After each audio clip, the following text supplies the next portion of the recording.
Audio కథలను ఆస్వాదిస్తున్న ప్రేక్షకులకు స్వాగతం. కథా శీర్షిక దర్జీ.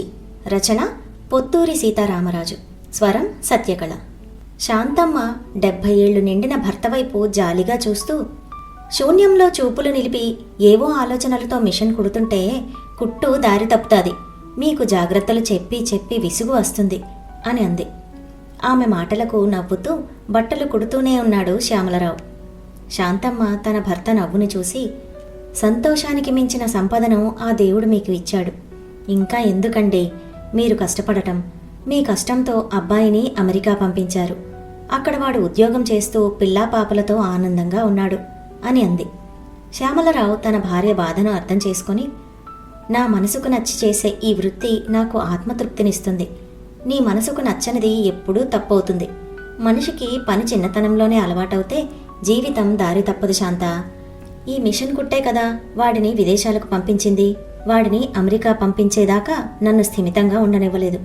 వాడికి ఇప్పుడు 2 పిల్లలు పుట్టారు. పండక్కి పబ్బానికి రావడానికి తీరుబడి ఉండక్కర్లేదు. నువ్వు ఎంత ఆరాటపడినా వాడికి వీలు కుదిరిన రోజే ఇక్కడికి వస్తాడు అని అన్నాడు. శాంతమ్మ నెమ్మదిగా, తల్లిగా వాడి కోసం నాకు ఈ ఆరాటం తప్పదండి. వాడి పిల్లలను ఎత్తుకుని ముద్దాడి అన్నీ వండిపెట్టి తినిపించాలని నాకు ఉండదా? వాడికి చిన్నప్పుడు పాకంలో ముంచిన తీపిగారెలంటే చాలా ఇష్టం. ఈసారి వచ్చినప్పుడు తప్పకుండా చేసి వాడికి తినిపిస్తూ ఆ కళ్లల్లో ఆనందాన్ని చూడాలని ఉందండి. వాడి భవిష్యత్తు ఇంకా ఉన్నతంగా ఉండాలని కోరుకోవడం తల్లిదండ్రులుగా అది మన బాధ్యత. ఉన్నతంగా ఉండడం అంటే మీ దృష్టిలో డాలర్లు సంపాదించడమా అని అడిగింది. శ్యామలరావు బాధగా, కాదు శాంత, కావలసినంత సంపాదించిన తర్వాత దానిని ఆపకపోతే వ్యసనంగా మారి అది విషం అవుతుంది. నువ్వు చెప్పింది నిజమే. మనవాడు ఒక్కడే కాదు, ఇక్కడ చాలామంది యువత ఉద్యోగాల కోసం విదేశాలు వెళ్ళి మళ్లీ తిరిగి రావడం లేదు. ఇక్కడ వారి కోసం ఎదురు చూసే మమకారపు మూర్తులను బతికుండగానే బాధ పెడుతున్నారు అని అన్నాడు. మీకు ఒక మాట చెప్పాలండి, వేగంగా సంపాదించే డబ్బు, అతివేగంగా నడిపే వాహనం ఎప్పుడైనా ప్రమాదమే అని శాంత అంటూ ఉండగా, నమస్తే ఆంటీ, మీరు అంకుల్ గారితో చెప్పిన కొటేషన్ చాలా బాగుంది అంటూనే ఓ బుక్లో రాసుకుంది అప్పుడే అక్కడికి వచ్చిన ఓ అమ్మాయి. చూడడానికి విదేశీ యువతిలా ఉంది. స్వచ్ఛమైన తెలుగు మాట్లాడుతుంది. శ్యామలరావు ఆమె వైపు ఆశ్చర్యంగా చూస్తూ, అమ్మా, మీరు ఇంత గొప్పగా తెలుగు మాట్లాడగలుగుతున్నారు అని అన్నాడు. వెంటనే ఆ విదేశీ యువతి, అవునంకుల్, నేను అమెరికా నుండి పొందూరు ఖద్దరు బట్టల మీద రీసెర్చ్ చేసి అక్కడ వాళ్లకు ఈ భారతీయ వస్త్రధారణ మీద అవగాహన కల్పించడానికి ఇక్కడికి వచ్చాను. నాకు భారతీయ నాగరికత, సంస్కృతి, సాంప్రదాయాల మీద మక్కువ ఎక్కువ. నా పేరు జూలీ అని అంది. జూలీని చూస్తూ శ్యామలరావు, నిన్ను మా దేశంలో, ఈ ప్రాంతంలో నిన్ను ప్రభావితం చేసిన సంగతి ఏదైనా ఉందా అని అడిగాడు. జూలీ చాలా సంతోషపడుతూ, ఎప్పుడో నేను పుట్టకముందు ఈ పొందూరులో చీరనేసి అగ్గిపెట్టెలో పెట్టి అప్పటి ప్రధానమంత్రి శ్రీమతి ఇందిరాగాంధీ గారికి బహూకరించారట. అది 7 గజాల చీరట. నాకు ఆశ్చర్యమేసి ఇక్కడ వీళ్ల పనితనాన్ని మా దేశానికి పరిచయం చేయాలని వచ్చాను అని చెప్పింది. వెంటనే శాంతమ్మ, చాలా సంతోషమమ్మా, అప్పుడప్పుడు మా ఇంటికి వస్తూ ఉండు. నువ్వున్నన్నాళ్ళు ఒకరోజు పిండి వంటలతో మా ఇంట్లో కడుపారా భోంచేయాలి అని అంది.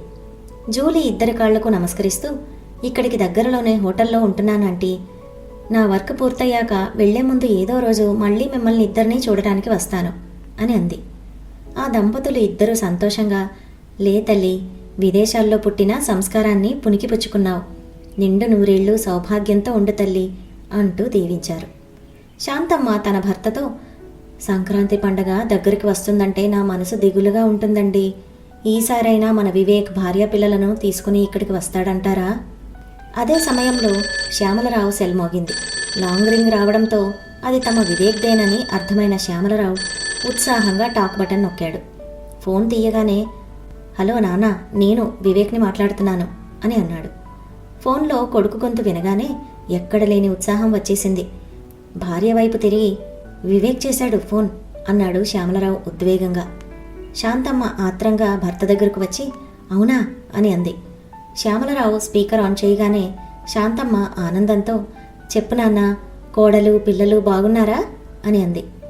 కొడుకు గొంతు ఫోన్లో వినడంతోనే ఆమెకు ఎక్కడలేని బలం వచ్చేసింది. వివేక్ ఆప్యాయంగా, బావున్నానమ్మా, మీరెలా ఉన్నారు అని అడిగాడు. శాంతమ్మ బాధ, నిష్ఠూరం కలగలిపిన స్వరంతో, మేము బాగానే ఉన్నాంరా. నిన్ను పిల్లల్ని చూసి 3 ఏళ్లయింది. ఇక్కడ మా మనసులు ఎంత కొట్టుకుపోతున్నాయో నీకు ఏమైనా తెలుసా అని అడిగింది. శ్యామలరావు కూడా బాధగా, అవునురా, మీ అమ్మకు పగలు రాత్రి ఇదే ధ్యాస. నిన్ను పిల్లల్ని చూడాలని కలవరిస్తుంది. మీరు పంపే 1000 లక్షలు కంటే మీ చూపు మాటే మాకు 1000 రెట్లు ఆనందాన్నిస్తుంది. అది తెలిసి కూడా ఎందుకురా ఈ వయసులో మమ్మల్ని ఇంత బాధకు గురిచేస్తారు అని అన్నాడు. తెలుసు నాన్న, మా కోసం మీరు ఎదురు చూస్తారని. కానీ ఇక్కడ పనులు అలాంటివి. సర్లే, అవన్నీ ఎందుకు గాని ఈసారి మాత్రం సంక్రాంతికి మేము మన ఊరు వస్తున్నాము. పిల్లలిద్దరికీ కూడా సెలవులిప్పుడు అని అన్నాడు వివేక్ ఉత్సాహంగా. వివేక్ భార్య పిల్లలతో ఇంటికి వస్తున్నారు అనే ఆనందం వాళ్ళని ఉక్కిరిబిక్కిరి చేసింది. ఇంకా అప్పటి నుండి వాళ్ళిద్దరి మధ్య అవే ముచ్చట్లు మొదలయ్యాయి. పండక్కి ఏమేమి పిండి వంటలు చేయాలో చర్చించుకోసాగారు. జూలీ వచ్చినప్పుడు కూడా వారి మధ్య అదే సంభాషణ నడిచింది. జూలీ సంతోషంగా, చాలా సంతోషం ఆంటీ, మీ అబ్బాయి పిల్లలతో ఇండియా వస్తున్నారని తెలియడంతోనే మీ ముఖంలో కొత్త కాంతి వచ్చింది అని అంది. శాంతమ్మ బాధగా, కాదా మరి, తను మనిషి అయితే ఇక్కడ ఉంది గాని ప్రాణాలన్నీ వాళ్ల మీదే. పోనీ అక్కడికి వెళ్ళి ఉందామంటే ఉన్న ఊరిని తను కట్టిన ఇంటిని వదిలి వెళ్ళలేరు. మనతో పెనవేసుకున్న బంధాలను పూర్తిగా వదిలి వెళ్ళాలంటే మన ప్రాణాలు పోయినట్లే అని అంది. అనుకున్న రోజు రానే వచ్చింది. వివేక్ భార్యాబిడ్డలతో ఆ సాయంత్రమే దిగిపోయాడు. ఇల్లంతా ఆనంద ఉత్సాహాలతో నిండిపోయింది. శ్యామలరావు, శాంతమ్మ పిల్లలందరినీ దగ్గరికి తీసుకున్నారు. మురిపెంగా వీడియో కాల్ చేసినప్పుడు హాయ్ గ్రాండ్పా, హాయ్ గ్రానీ అని ఫార్మల్గా విష్ చేయడం తప్ప పెద్దగా మాట్లాడింది లేదు.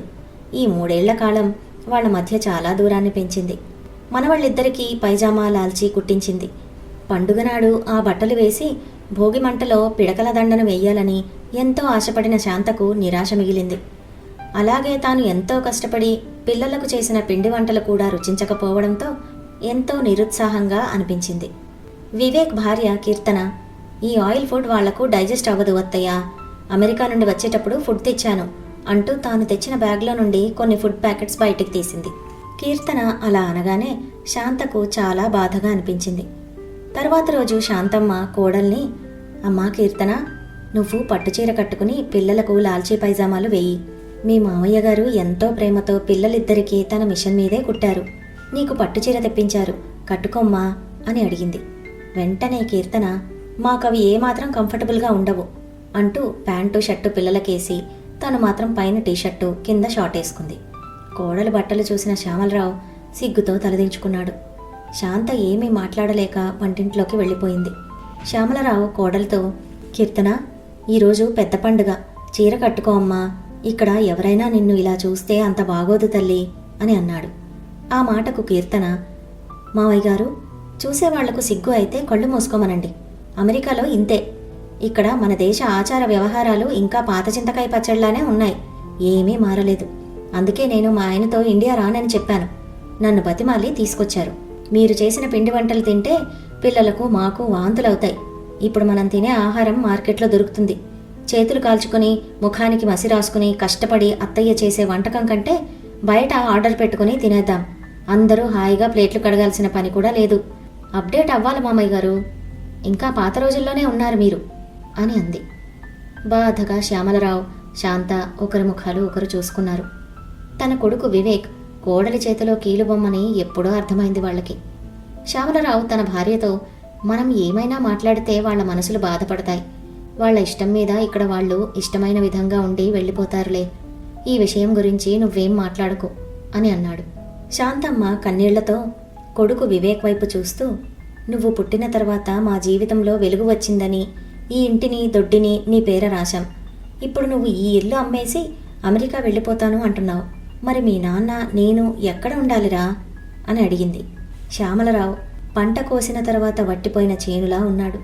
తల్లిదండ్రుల వైపు చూసి సమాధానం చెప్పలేక భార్య కీర్తన వైపు, నువ్వు చెప్పు అన్నట్లుగా చూశాడు వివేక్. కీర్తన భర్త వైపు కోపంగా ఒక చూపు చూసి, మావయ్య గారు, ఇప్పుడు వృద్ధాశ్రమాలకు మనం డబ్బులు చెల్లించనక్కర్లేకుండానే మీలాంటి వారిని చేర్చుకుంటున్నారు. మీలాంటి వృద్ధులను చూసుకోవటానికి విదేశాల నుండి ఫండ్స్ వస్తున్నాయి. డబ్బు గురించి మీకు బెంగ ఏమీ అక్కర్లేదు. అక్కడ అన్ని సౌకర్యాలు ఉంటాయి. నిన్ననే మీ అబ్బాయి అక్కడ ఫార్మాలిటీస్ అన్నీ పూర్తి చేసి వచ్చారు. ఈ ఇంటిని కూడా మన పక్కనున్న రంగారావు మాస్టర్కి రిజిస్ట్రేషన్ కూడా చేసేశారు. మళ్ళీ మీకు చెప్పి మిమ్మల్ని ఇబ్బంది పెట్టలేక మేము అమెరికా వెళ్లే ముందు రోజు చెప్దామని ఆగాము. అత్తయ్య గారు, మీరు ఇంటికి చాకిరీ చేయలేక ఇబ్బంది పడటం చూడలేక ఈ పని చేశాము. అంతే. మీకు వృద్ధాశ్రమంలో సమయానికి కాస్త తిండి పెడతారు. ఈ చివరి దశలో మీ బతుకులు హాయిగా ఉంటాయి అని అంది.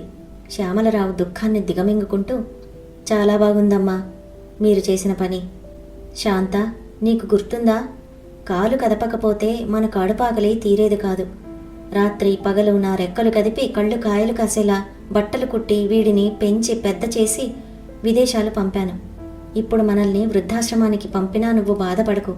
నీ కంటి చెమ్మను కళ్ళల్లో కప్పెట్టి వాళ్లను ఆనందంగా పంపించు. ఈరోజే ఎవరో తెచ్చిన కొత్త బట్టలకు చివరి కొలత కొలిచి విరామం తీసుకుంటా. నీ కళ్ళలో నీరు మలిచిన చప్పుడు నాకు వినిపిస్తుంది శాంత. కన్నీళ్లు అన్నింటినీ కనురెప్పల మాటను పోగేసి వాళ్లు వెళ్లిపోయిన తర్వాత కాలం దుఃఖపు వాకిట్లో పారబోసాయి. మిషన్ మీద సూది చాలాసార్లు చేతికి గుచ్చుకుని మానిపోయేది. ఇప్పుడు వీళ్లు అన్న మాటలు గుండెకు గుచ్చుకున్నాయి. ఈ గాయం మనం బ్రతికున్నంత వరకు మానదు అని అన్నాడు. బాధపడుతున్న భర్త దగ్గరకు వచ్చి అతని భుజంపై చెయ్యి వేసి, కన్నపిల్లలు పెరిగాక రెప్పలపై కురుపులాంటివారు. దానికి లేపనం రాసి రెప్పలను కాపాడుకొని ఈ పసిరెక్కలను తిరిగి ఆనందంగా పంపిద్దామండి అని అంది శాంతమ్మ.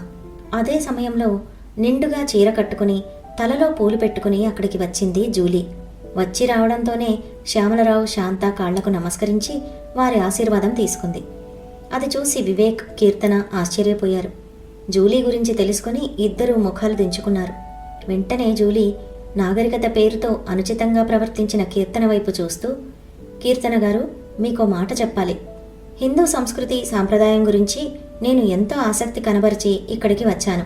తీరా ఇక్కడికి వచ్చిన తర్వాత ఇక్కడ వాళ్ళు అక్కడికి వెళ్ళి సంస్కృతికి అలవాటుపడి ఇక్కడ సంప్రదాయాన్ని భ్రష్టు పట్టిస్తున్నారు అని అంది. తర్వాత జూలీ శ్యామలరావు దంపతుల వైపు తిరిగి, అంకుల్, ఆంటీ, నేను అంతా విన్నాను.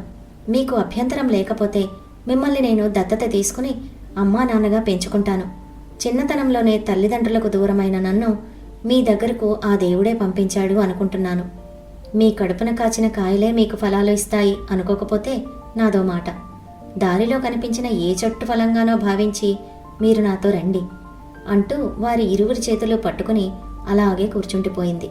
ఆ భార్యాభర్తలు ఇద్దరూ ఆమెను పొదివి పట్టుకుని హృదయానికి హత్తుకున్నారు. కంటి చెమ్మతో తమ కొడుకు కంటే అమితంగా ప్రేమించి మిగతా జీవితం ఏడుస్తూ గడిపే కంటే నవ్వుతూ ముగించడం ముఖ్యమని భావించి బయట ఆగి ఉన్న కారులో జూలీతో పాటు బయలుదేరారు. సమాప్తం. ఇలాంటి మరెన్నో ఆసక్తికరమైన కథలను వింటూనే ఉండండి మీ తపస్వి ఆడియో స్టోరీస్లో.